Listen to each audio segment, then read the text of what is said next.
Summer loving had me a blast. Summer loving happened so fast. I met a girl crazy for me. Met a boy cute as can be.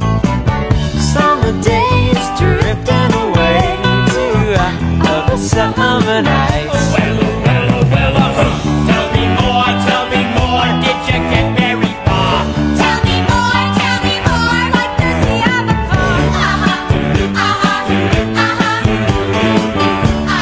By me, she got a cramp. He ran by me, got me so damn. I saved her life, she nearly drowned. He showed up, splashing around. Summer sun, something's begun, but other summer nights.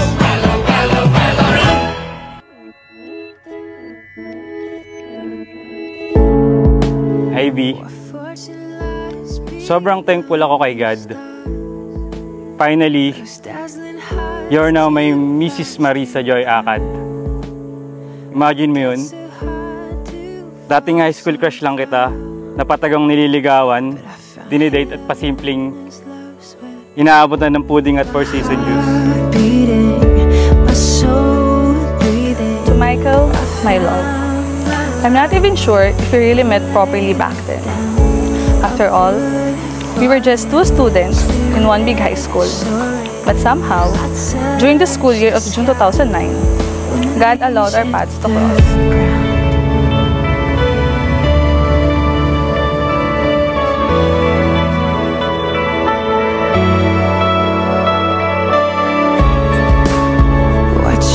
Anak, thank you. Congratulations. It's your day today. Anak, thank you din at congratulations sa iyong kasal. God bless you. Ayan, Mama, Papa, thank you for making me this kind of adult. And sobrang thankful ako kasi kayo yung parents ko. Thank you.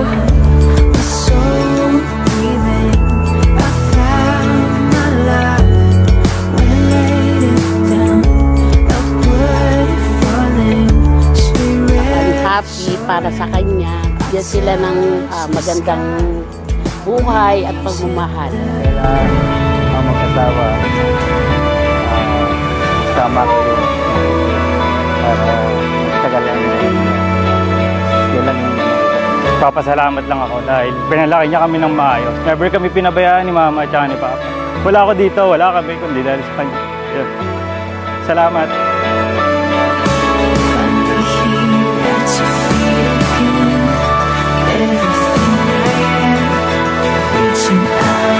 Ben.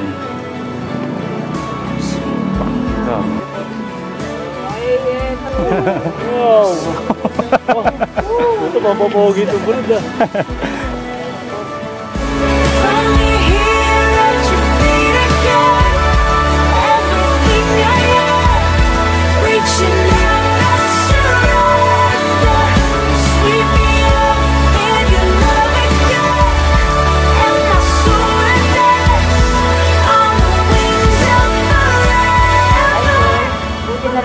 Napilit kita, tuloy nagkita ulit kay Michael. Actually kasi hindi ako palalabas, so siya yung pumilit sa akin na makifiesta, ganyan. Tapos pagdating namin dun sa place, nagulat ako kasi si Michael, isa siya sa organizer.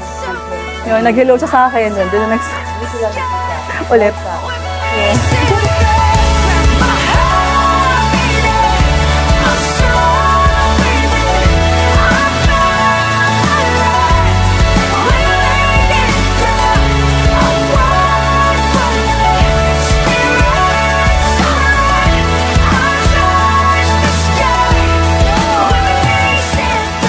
Jaya! Ayaw. Grabe! Mahal to? Mahal yan! From the heart. Gamitin niya na yung pan. Mahal to? Yung picture niyo. Kailangan ito. Hindi ka okay mo.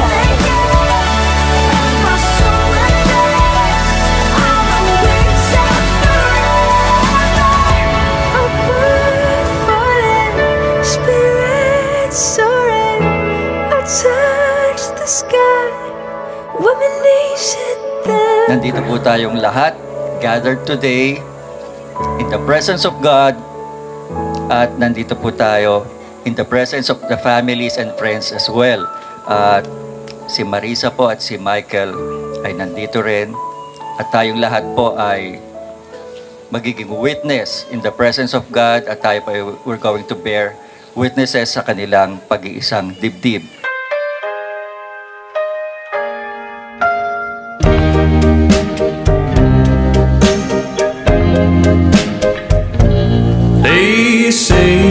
Nagkakilala kami ni Marisa since since high school.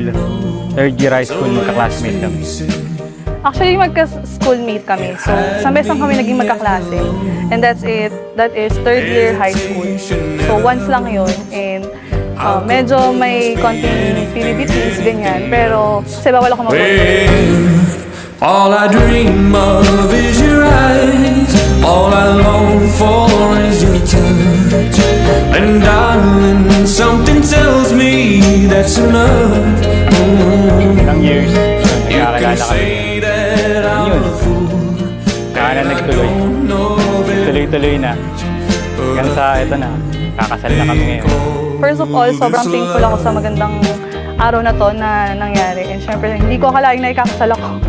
So ayun, thank you for making my dreams come true. And I love you so much. All that it takes now, baby. You're on my mind every night, every day. Good vibrations getting loud.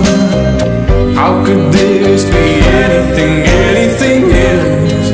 When all I dream of is your eyes. All I long for is your touch. And darling, something tells me that's enough. You can say that. Sobrang dami.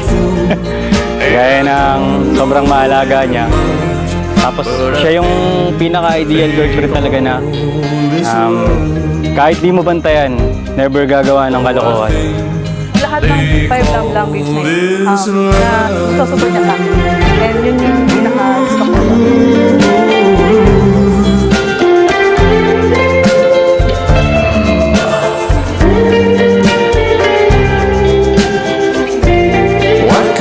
And now, ito na tayo. Magkasamang magbibuild ng pangarap at pamilya hanggang sa ating pagtanda. I vow to choose you every day, to pray with you, support you, and walk beside you through whatever life brings. And above all, to be yours fully, completely, and for the rest of our lives. I love you. Gagawin ko, pagsusumikapan ko, na mas lalo pang iparamdam na ikaw lang ang mamahalin ko for the rest of our life. My wife, mahal na mahal kita at mas mamahalin pa kita sa bawat sandali ng buhay natin bilang mag-ibig.